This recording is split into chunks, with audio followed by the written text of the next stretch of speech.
Monday, June 4th, Rules Committee meeting. Consider yourselves called to order. Our first item of business is recognition of Northwestern University's 2012 Women's Lacrosse National Champions. Ladies, please join us here.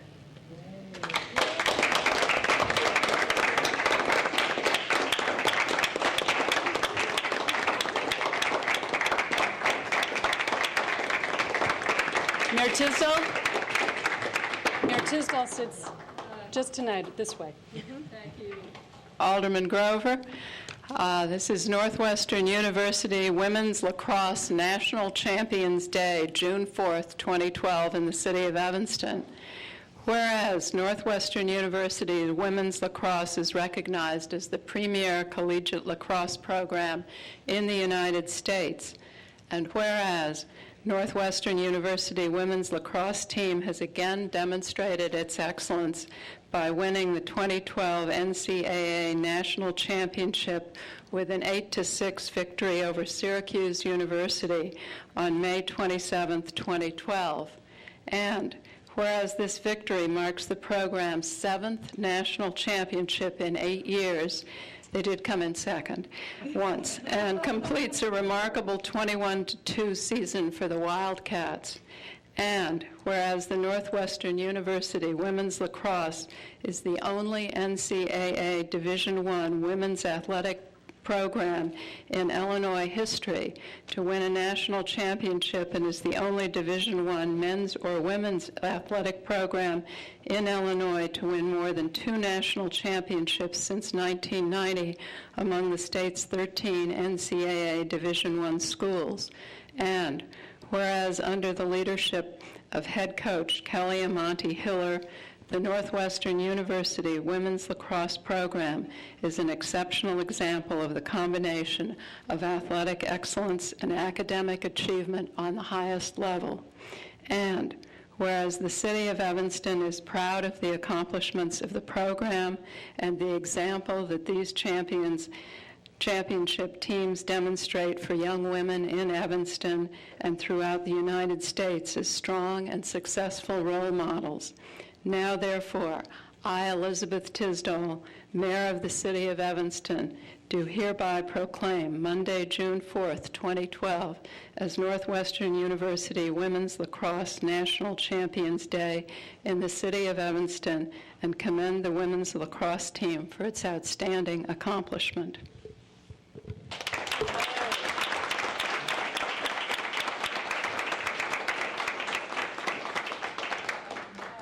Thank you, Madam Mayor. We have stuff.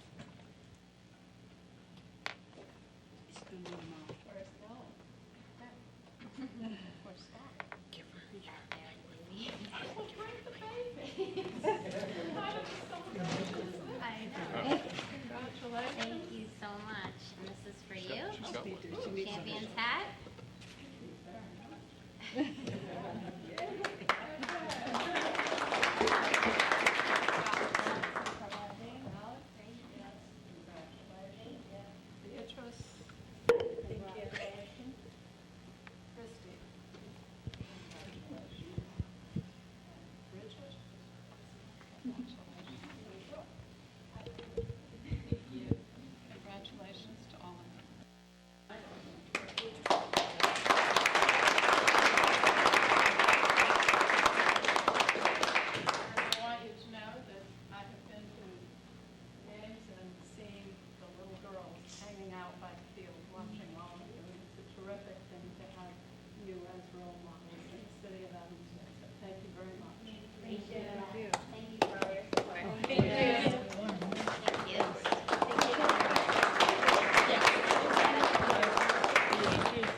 Parents come and visit. No, that's Brooks. That's Brooks. Okay.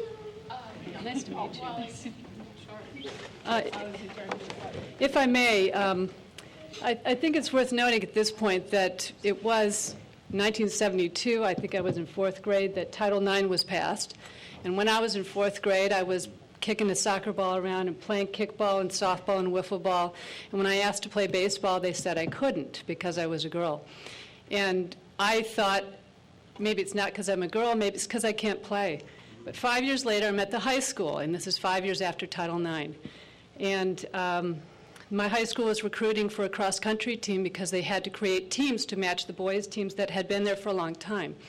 And I started running and haven't stopped running since. But at my high school, the boys' teams, the boys had a gym locker room, a weight room, a team locker room, and my volleyball team had to double up in the gym locker room. So things have changed in those 35 years, I can say. And I think my high school class of 300 probably did not produce a single female scholarship athlete in 1981. And I am just so pleased and proud of each and every one of you for your individual accomplishments and for everything that you've done to get where you are and to make this happen for yourselves and to shine good light on women's athletics. And I have 3 boys, all of whom are involved in athletics. And it came home to roost for me because I got sassed by them claiming that women are inferior athletes because we compete against ourselves. So I took them to one of your games. I took them to the Navy game. And not only did they see you run hard and strong and fast, and they saw you pass with precision, and they saw you with this great field sense, understanding the strategy, and they heard you hit the ground with bones clattering, and they heard the sticks hitting, and it was extraordinary. And I think you persuaded them in a way that I could never have done, just watching you beat Navy that day. So thank you very much, and congratulations.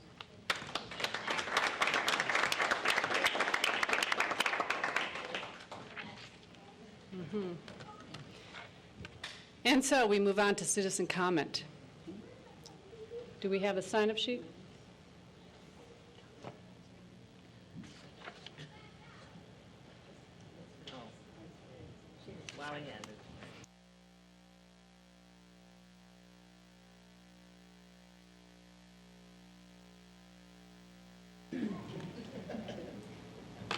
It appears we have one speaker signed up to speak at a regular agenda item, so we'll save that for when we get to that agenda item. Is there a motion to approve the minutes of our meeting on May 7th? All in favor? Aye. Aye. Thank you. It passes. Minutes are approved. To the agenda item, Mr. Dick Lanyon from the Utility Commission and the presentation of our Preservation Commission. Well, wait, Mr. Lanyon's from the Utility Commission? And I think we should speak to the next item. To the next item. We'll do that. Item 6. All right, so our presentation by the Preservation Commission, please. Yes, please. I think Carlos, there's a slide. That's fine. No. I was just going to give you a That's okay. Good evening. My name is Gary Shoemaker. I'm the chair of the Preservation Commission. We've been asked to come here and tell you a little bit more, I guess, about what we do. I know that Carlos has given you a memorandum outlining what our goals and objectives are. I assume you've all had a chance to take a look at that. I guess I can either go through those one more time, or I can ask for your comments or questions on that. Highlights? All right. I'm sorry, take over, Colleen. Yes. Highlights, please, sir. All right. As we've outlined in our goals and objectives, the first goal and the primary objective of this commission is to assist the city and staff with, first of all, the maintenance and inventory of Evanston's historic and architectural resources, including surveys of individual landmarks and landmark districts. One of the objectives that we seek to achieve in order to attain that goal is to complete surveys of the individual districts on a routine basis, routine being over several years, but as an ongoing project to maintain an inventory of what we've added, and unfortunately in some cases what we've lost over time. The second goal of this commission is to seek and to grow public and private partnerships in the community, both with organizations like the Evanston Preservation League, the History Center, and others, including faculty and organizations at Northwestern who are invested in architectural history and, as well as preservation. We also are looking to partner even further with the Evanston History Center in order to adopt and maintain some of the archives that the city can no longer undertake on their own. That's something that the commission is also interested in, making sure that we preserve the paper trail and the archival history of the city and of the buildings that make up the city. We also are goal-oriented in terms of reaching out to the public, providing both physical information and also public information and community outreach events. Like we did window workshops, and we're hoping to begin to implement some form of discussion, panel discussions, to begin to educate the community a little bit further on what we do and what they can do to continue to enhance their communities and their properties. And finally, our fourth goal is to maintain and recommend changes when they're necessary to the existing preservation ordinance in order to continue to maintain and document the inventory of historic properties and structures that we have available in our community. So. Thank you, sir. Any questions, comments? Alderman Rainey? Thank you very much for your contribution and all the work that the commission does. I have a couple of very specific questions about properties, and I don't expect you to know, the entire inventory. But one comment I wanted to make was 1817 Church Street, which I believe, Carlos, is a local landmark. A local landmark. You know that is being renovated by a group of contractors who have purchased the building from the Community Development Block Grant Fund. And I just thought it would be interesting if you all would make some contact there. They're not doing exterior work other than what is necessary to get the scaffolding off pretty soon. But I think it would be interesting to partner up there and to make some contact with them.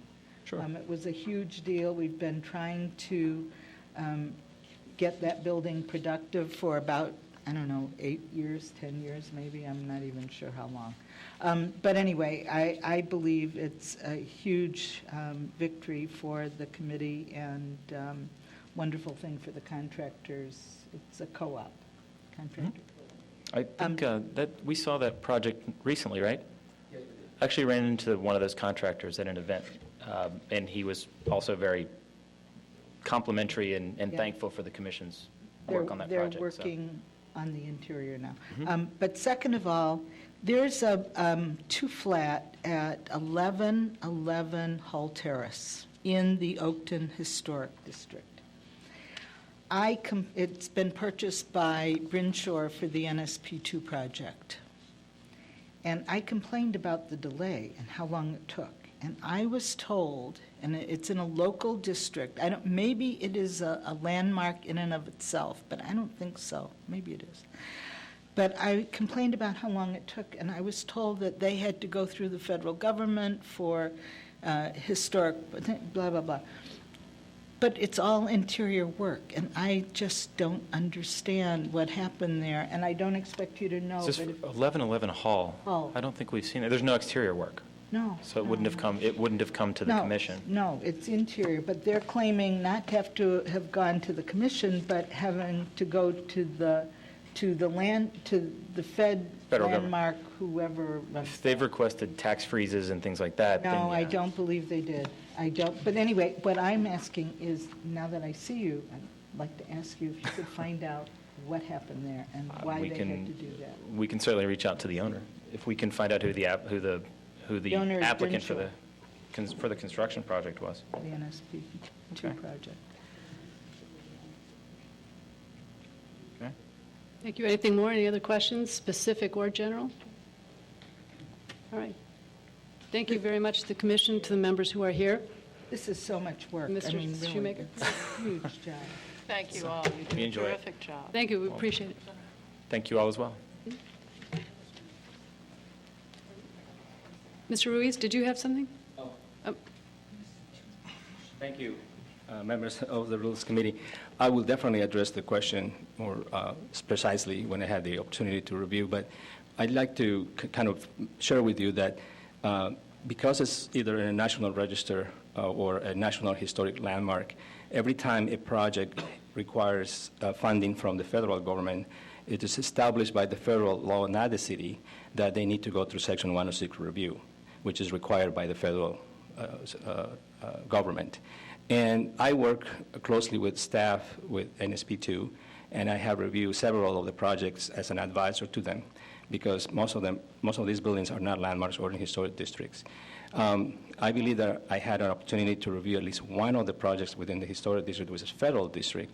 My advice to them was that to be very careful for the exterior renovations, and I understand that mostly was interior work. But what happens is that if you don't follow closely the standards on the exterior, because we didn't know at the time, at least I didn't know whether they're going to do anything on the exterior. They just want to know what the restrictions were. And I explained to the architect, I met with the architect at the site, I went over, they were talking about perhaps replacing windows. That was an issue that I discussed with them, because in preservation, they should restore rather than replace if the windows are original. And my advice to them is not to do anything unless they get at least through the review process so they can be cleared. I understand that at the end of this particular building, they decided to retain the windows, not to replace them, precisely because they didn't think that their time would be well spent trying to justify the replacement. So definitely I will investigate the 1111 Hall, but my involvement is as an advisor in most cases so that they don't make any missteps along the way so that we can avoid further delays. So that's what I can tell you at this moment. Great. Thank you, Mr. Ruiz, and thank you also for all your expertise and professionalism working with the Preservation Commission. My pleasure. Thank you. Yeah. Item 6 is now Mr. Lanyon from the Utility Commission, request for amendment to the Utility Commission's charge.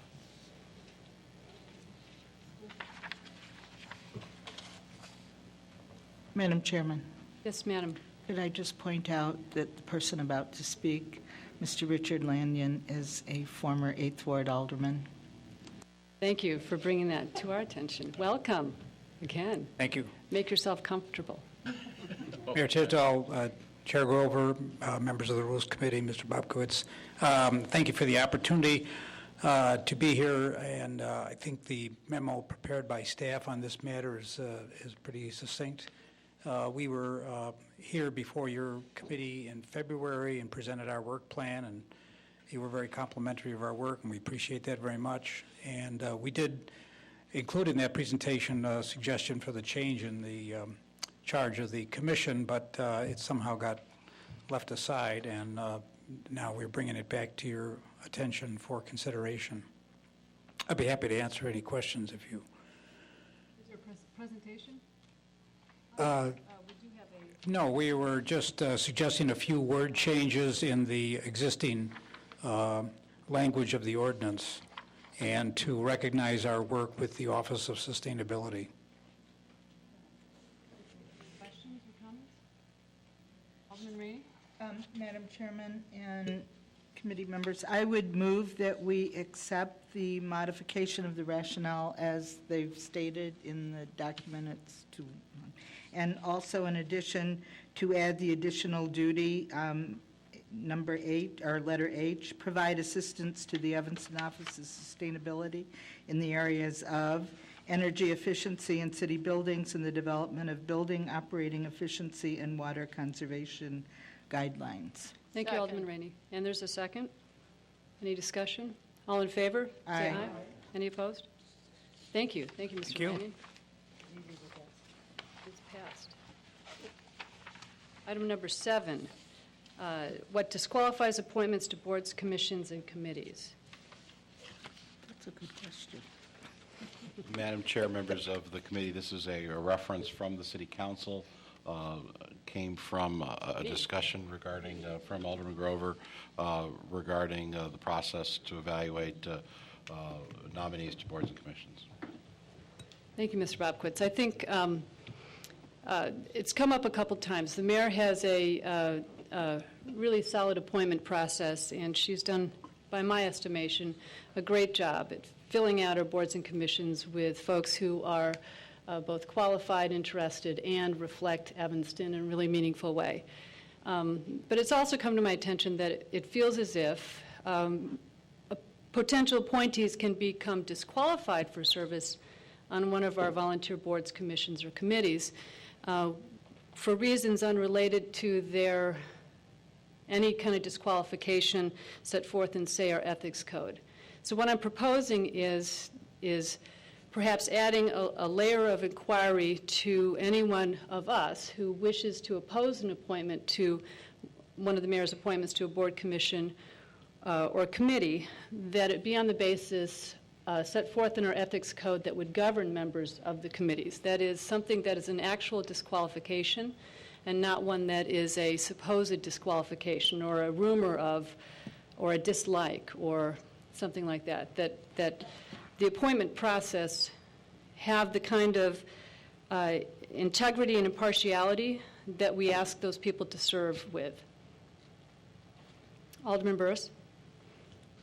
I would agree with your comments that we need to have a much more rational process on how an alderman approaches the mayor on why we want someone disqualified from a board or commission. I also believe that we should have a limited number of how many times a year we can say we want someone disqualified.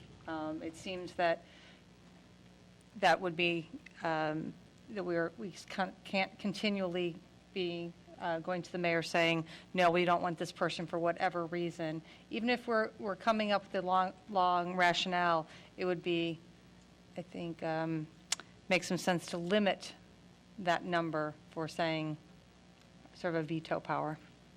Thank you. Mayor Tisdall? There are several problems with boards and commissions. One, Alderman Grover, I wish that what you said were true and that I had succeeded in appointing boards and commissions that were reflective of the community. I struggled to try to do that, and we're engaged in a study of our boards and commissions to see how close I've come, but I don't think that I have succeeded. So let the word go out that we would like more Latinos to apply and more African Americans and more people, period. So please, everyone, start writing those applications. But the other issue is that it is important to me that the council have faith in the work of boards and commissions, because one of the complaints about people who serve on boards and commissions is that they do a great deal of work and then it is too often ignored by the city council. So it's important to me when I ask someone to serve to know that the council will have faith in their work and that their work will be meaningful for the city. The reason that Mayor Morton instituted the current policy, which I have followed, is that there was a disastrous city council meeting where one of her appointments was raked over the coals, and he was a volunteer who had applied to be on the Plan Commission, who was highly qualified, but he did not have the confidence of the council. And so she did not want to have a volunteer ever be embarrassed in public like that again. And given the difficulty of getting people to be willing to serve, I certainly do not want to have anyone experience an evening like that. I don't want anyone to see that that is what we do to volunteers, because I want people to feel that if they volunteer, that I will appreciate it and I will protect them. Thank you. Alderman Rainey? Well, I think I know which case you mean, and that was years and years and years ago. And it's never happened again.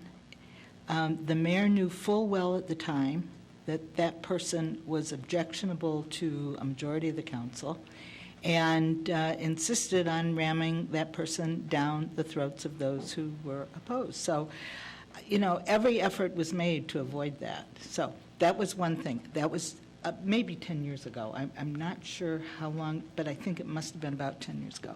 Second of all, what is the current problem? Do we have our aldermen, maybe I just don't know, are aldermen objecting to nominees that you're presenting? Rarely, but occasionally. Well, should we all know about that? I mean, I don't know. everything is a violation of the Open Meetings Act. So I think if I do anything other than confer with one alderman, Okay. I've took Right. the test I and just didn't everything's a realize, violation. I was unaware that objectionable candidates were being presented. I didn't know that. Well, I would deny that they were objectionable candidates from my But then point we of view. then we wouldn't be having, they're objectionable to somebody, is what you're Somebody. saying. Thank you, That's- Ann. If that's you'll what I- limit it to that. That's what I meant, yeah, because I haven't seen any lately. You're doing a pretty good job as Thank you. far as I'm concerned.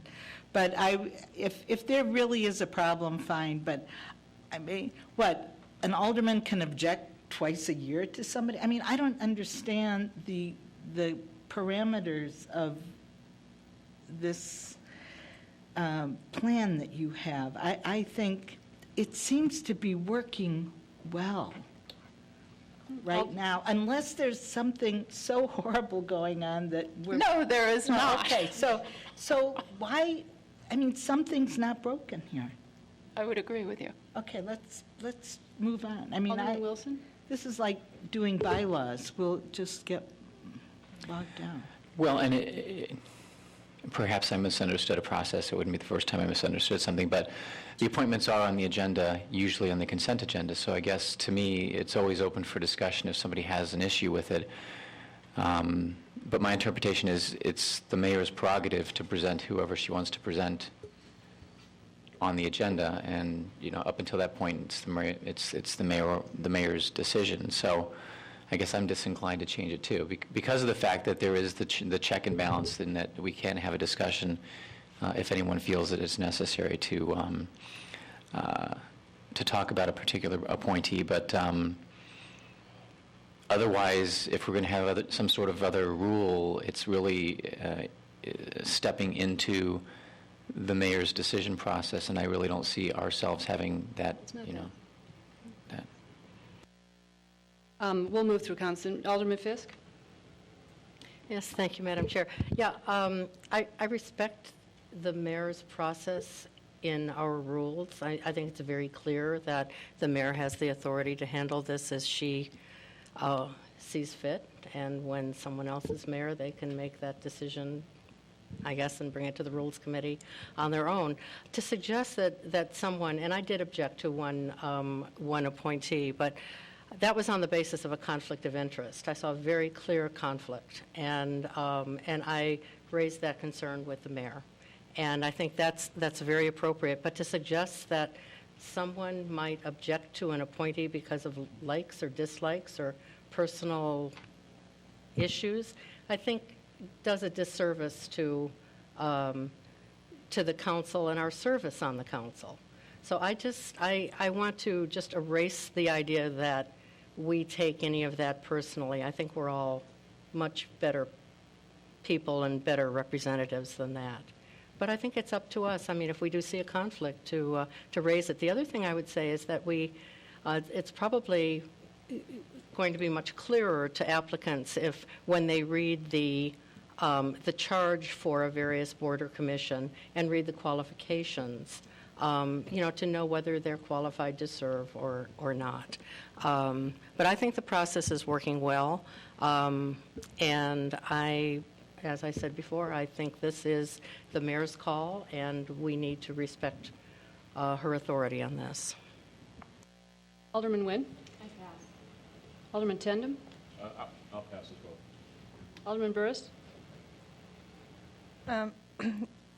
I appreciate, Alderman Grover, you bringing this up, particularly when it came to the Landlord Committee. It was a very contentious. I was disappointed on, as Alderman Fisk had her response on what she considered a conflict of interest for one of the appointees. But also that committee overall, it became a very big problem. I received numerous emails that I forwarded to the mayor, and I know discussed with many of you. And it did become, from what I understand, more of, well, we didn't get along with somebody, so we don't want them to be on the committee. And as Alderman Wilson said, when it gets to council, we can talk about it. But many of these appointments didn't get to council. They never showed up on our on the consent agenda to talk about. That was all behind the scenes and conversations to get someone off a committee. And I think that's where this stems from, and that's where the problem lies. What is a conflict of interest? And let's be more clear about what that means and define it. I think that's where you're going, Alderman Grover, of being much more clear about what disqualifies someone from serving on a committee. Thank you. Alderman Holmes? Well, as a follow-up on what Alderman Burris just said, I think that we have to have the process needs to include when will the whole council get involved if there is a disagreement between an appointment from the mayor and an objection from one alderman. Then who makes that decision? Do we just remove the person? And if not, then does the whole council get involved? So I can see the need for some kind of additional process. Mayor Tisdall? The truth is, I make the decision. If someone objects, then I decide whether or not I want that name to go through regardless. And so it's a decision that on the whole I make. There have been very few, Alderman Burris, very few times when this has arisen at all. And if I ask people what they think about a name and someone objects, it's a rare occurrence, and I listen carefully to whatever an alderman says because I want aldermen to have faith in the committees that are appointed. Alderman Rainey? Well, I think the landlord committee was a very different kind. We authorized through a resolution, motion or resolution, that the mayor should appoint this committee. That it wasn't a regular ongoing committee like the Preservation Commission or the Housing Commission. It was a short-term committee. We authorized her to appoint people, and she asked for our recommendation. So I think that was very different. However, the mayor has the power of presenting her nominees, and we have the power of agreeing to them or not. However, I think she's done a very good job, and one of the things that Dar and the mayor do prior to bringing somebody onto the agenda for the public to see is she mentions that forthcoming will be the following names for the following committees, and if you would like to discuss it, call me up or come see me. I mean, I don't see how more open you can be about your recommendations. Thank you. Trying to be open. I mean, really. So I think all of the problems can be solved in the process that you've set up right now. So I'm going to vote against any new restrictions or rules because I think you're doing a good job now. And don't worry, everything. Well, I think the mayor's doing an absolute good job. It's just on the back end of it, after we get the list of proposed appointments, the ability of one of us to pull a name off for reasons that none of us know about or that don't actually qualify as a conflict of interest as our Code of Ethics has defined a conflict of interest. And that ought to be the standard that governs appointment to the committees and commissions and boards, but also withdrawal of nominees. So it's not enough for one of us to allege a conflict of interest. I'd like our appointer, the mayor, as she does talk to the alderman, talk to that appointee to find out, is it an actual conflict of interest that meets the standards in our Code of Ethics and not one that's in one of our heads? Yeah, but she doesn't need to talk to us about that. She does that anyway, I'm sure, or she has that authority. So Right. Let's just leave it like that. She's doing a good job, and she can decide. Alderman Fisk? Yeah, thank you. I know Alderman Grover, you and Alderman Burris are upset by this, but believe me, I know the Code of Ethics, and I know what it says, and I was concerned that there was a definite conflict that would have fallen under the Code of Ethics. I discussed that with the mayor. We could always go back, if the mayor wishes, to the way it was before, where names were introduced at one meeting, and 2 weeks later they were voted on. And during that time, people could comment, or we could discuss them at council, as previous councils have done, but the mayor has decided that's not the way she wants to do it. And this is the mayor's call. Now, if we were back at that previous model, I could have made a reference to the Board of Ethics, and they could have decided. But again, it's the mayor's call. And I'm sorry that that happened to your friend, but it was not on any basis, any personal basis. I don't know the woman very well. I don't know what discussion has been, don't know what discussion has been going on, outside of, my knowledge, but it was solely on the basis of, was she conflicted out of serving on the committee? And in my opinion, she was. That's the problem. Yes, but I didn't make the decision. I think that's the point, Alderman Grover, is that that's for the mayor to decide. That's the mayor's call. Alderman Burris? Well, maybe that's going back to the mayor's earlier comment about transparency. Maybe that's making it public. Of if an alderman has making it, up here, I disagree with X, and I think they have a conflict of interest for X, Y, Z reason. I mean, if you're going to do it behind the scenes, we should probably do it publicly. There's no reason not to. And I agree. I think that the mayor's doing an outstanding job on committees. I think this ad hoc committee was problematic for a lot of reasons.